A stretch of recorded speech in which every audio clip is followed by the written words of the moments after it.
coming up is corporate presentation, and let us head to one of the most significant presentation of this day too. Corporate presentation, introduction to Amex India Credit and Fraud Risk COE. Well, calling upon our speaker for this presentation, Aashti Chopra, Vice President, Risk Management, American Express on stage. Can we have a huge round of applause for, please, everyone? Good afternoon, everyone. It's not always me. Good afternoon, everyone. Can anyone hear me? Hi, I'm Aashti Chopra. I'm the Vice President at American Express, and I manage global fraud for American Express. It's not easy to be one of the last presenters of a day. I feel like I'm the one who's between you and the award ceremony, so I'll try to make it as interesting as possible today. The focus of the presentation is going to be 10 minutes just describing what Amex does and our Center of Excellence in Gurgaon. And then the rest of the 15 minutes I plan to spend on a very interesting capability that our center has developed. It's called voice biometrics. It's something that we use to authenticate our customers when they call into the phone channel. You just had a really insightful presentation on AI, so hopefully I'll touch upon some of that.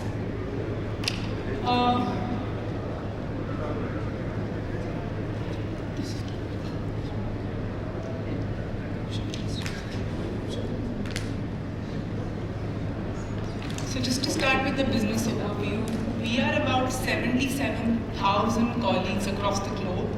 Our performance has remained strong even after the pandemic. We deliver about $8.3 billion in net income. We have 140 million cards worldwide. And this is all due to the focus that we have on our customers, brand, and colleagues. Just to give you an idea of our business, it's about $1.5 trillion. We're one of the largest issuers just basis charge volume. If you compare us to MasterCard and Visa, our customers on average spend 4 times that of a MasterCard and about 3.5 of Visa.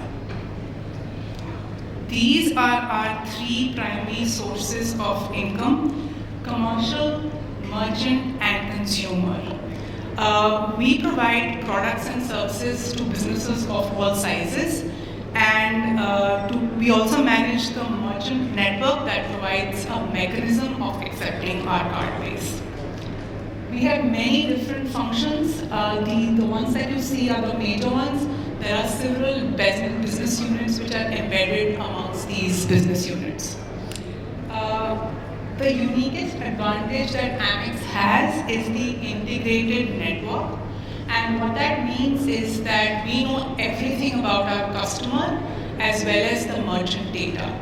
So that gives us a very unique advantage in terms of credit underwriting, because when a transaction comes in, not only do we know the customer demographics, we know the merchant demographics, the time of the transaction, the amount of the transaction. That leads to really strong data insights, and therefore we believe that we can do a much better job of credit and fraud risk.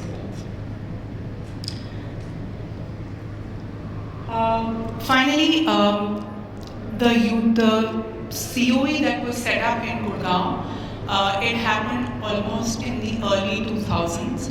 Since then, we expanded to Bangalore, and Bangalore also we set up the first AI labs in the financial industry space. Since then, our colleague base has grown to about 1,500 colleagues, and most of them have been recruited from top institutes in India. They specialize mostly in machine learning and AI capabilities, and we believe we build one of the best fraud and credit models, and that's why our fraud numbers and credit numbers lead the industry averages. So with that, I'll end the business introduction and get into the more interesting update for this afternoon, which is Voice ID for fraud risk management. So Amex tries to constantly build digital capabilities that can not only enhance the customer experience, but also reduce the fraud loss to the issuer. One of such capabilities is Voice ID, and what Voice ID does is it digitalizes your voice based on two characteristics. So it's one, the physical form, so the tone of my voice, how loud it is, how I move my mouth, etc. And the other is behavioral attributes. Because of these two attributes, this voice print becomes extremely secure. It's not just a voice recording, it's actually a digital footprint of your voice. And this footprint is unique for every customer, plus it can be unique for every subcard that you have under a basic customer. How we use this voice print? So the obvious one is you will authenticate all your good customers using voice. So today what happens is when you call into the phone channel to be serviced, we will ask you a bunch of ID questions. Those ID questions are typically based on knowledge or device ID, right? And these are fairly easy to compromise. Now with Voice ID, if you call American Express Service Center in certain markets where it's available, the CCP or the rep doesn't have to ask you those ID questions. We'll be able to match your voice to the digital voice print that we have and we'll authenticate you. So this becomes extremely secure and a very good experience for our good customers. When a fraudster is calling us, we're also able to detect if it's a fraudster. So what we've done over the years is we've built a very strong proprietary fraud watch list. So of all the fraud instances that we've had over the past several years, we have those voice prints recorded with us. So we match those voice prints and we detect the fraudster and we stop servicing them. For existing customers, you obviously have to enroll in this functionality. So once you do, we also have a good voice print for you. When we launched this in some of our big markets, we also incorporated like best practices. So if other banks had Voice ID, we consulted with them. Fraud generally tends to be a place where most issuers would come together and share their best practices. It's not as competitive and we get together to fight the bad guys. So one of the things we did differently was passive enrollment versus active enrollment. My voice is my password is active enrollment, where you ask the customer to actually say something. Passive enrollment is where while they're speaking to your rep, you just use that sample of their voice to create a voice print. How is voice matching done? So voice matching is highly accurate. There can be usually three outcomes of the voice match. One, the person who's calling you is the genuine caller, and you get a voice match and you continue servicing them. The second is it's a familiar imposter, so it could be a husband calling on a wife's account or vice versa. That would also lead to a voice mismatch and would have to be serviced in a different way. The third outcome is that it's a malicious imposter, so a total fraudster who's gotten hold of some PII information and they're trying to either harness more information or actually do a full account takeover. If that's the case, then we will just completely stop servicing the account and then we'll set it up in our fraud work list to see how we resolve the account. Voice ID capability today, wherever we've implemented it, has had significant benefits. So one, what it does is it just reduces the time it takes to service our customers. 11 seconds per call sounds very small, but when you put it all together, it's 3,100 hours at least for some of our large markets. And that's a huge savings, not only in terms of OPEX for us, it's a huge savings for our customers as well. And the second advantage is the account takeover fraud within our phone channel has reduced by 22%. Finally, this capability goes through continuous evolution. Just as we are getting very smart about using AI and digital capabilities, so are the fraudsters. And so we continuously enhance it, and we are using generative AI to detect synthetic voices, deep fakes. We're using anti-spoofing solutions to make this solution far more confident. And we also use voice print tenure to make sure that in a very short period of time, one bad actor is not just generating a lot of voices and compromising cards. So that's the update from me today. If there are any questions, I can take. Sorry? You have a cold?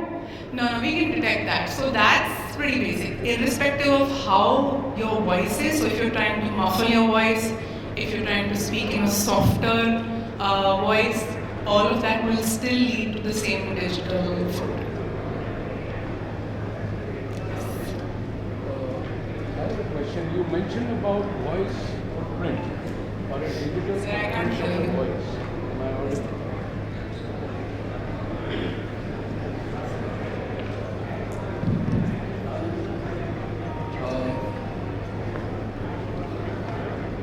Yes, ma'am. You spoke about that based on certain characteristics or the parameters that you use to recognize a voice, you create a digital footprint of a voice. Now, my question is, the one thing that comes out is definitely the security part of it, and second is the cloning of the voice. Now, if the digital footprint is available and that data gets leaked, it can be cloned, right?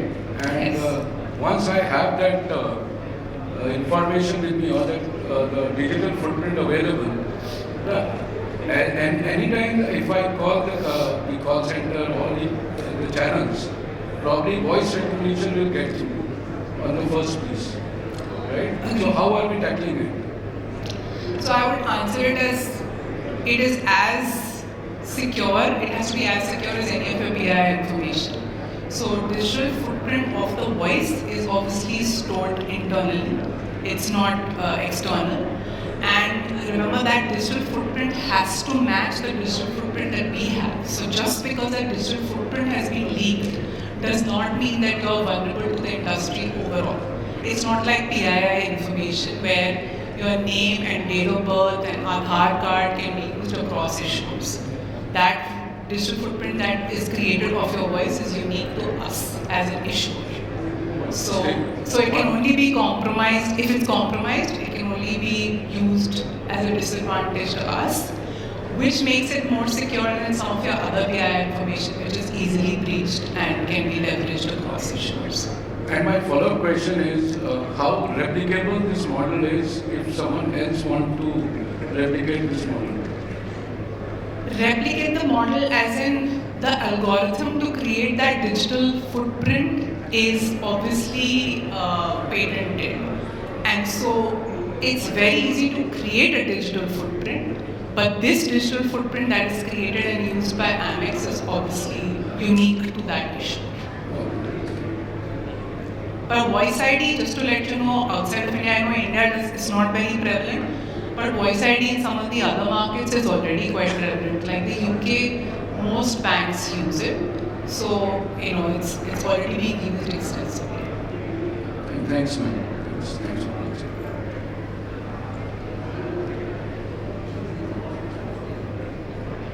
Other questions? Second, my follow-up question is, if third point is, if that is the security and the technology that we have, why we are not getting into the strong lending business in India? I mean, the Amex cards, I believe, is only beyond a particular strata, right? Or the customer level is beyond a certain point. Why are we not going down the pyramid and entering into the mass market is something which I have. And you mentioned about the asset that you have shown in the corporate presentation. The asset piece, why we are not into a lending business in India when emerging market in India is growing up and is holding a very strong place, with the economy growing up at around 6 to 7%, probably 7.5%. So why are we not looking at the consumer lending business if that technology is available and the experience is available? So I think this technology only takes care of fraud aspect. Fraud itself as a risk or as a cost to Amex is very small. we do a very good job of managing fraud just using our machine learning models. So even if I didn't have this capability, we can still maintain as a network extremely low fraud risk numbers. One of the reasons is the one that I talked about, is the global integrated model, where I have a lot of merchant attributes available to me to make really good fraud decisions. The point that you're making about growth in India is a much larger point. That's not necessarily linked to this capability, sir. This capability is somewhat narrower because it's looking at fraud risk within the phone channel. And fraud, because of RBI controls anyway, India is not one of those big fraud markets. So if I talked about fraud rates across markets, India is probably one of the lowest.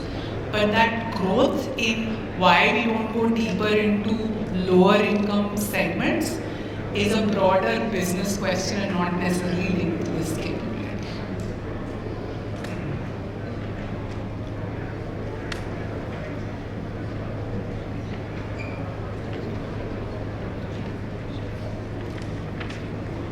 Do we have more questions? Anyone?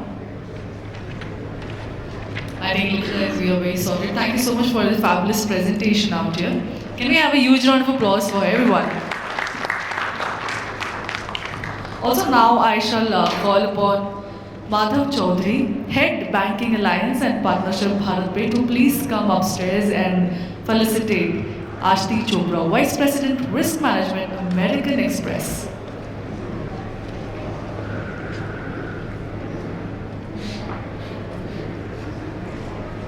Thank you so much for such a knowledgeable presentation. Can we have a huge round of applause for our speaker? Thank you so much.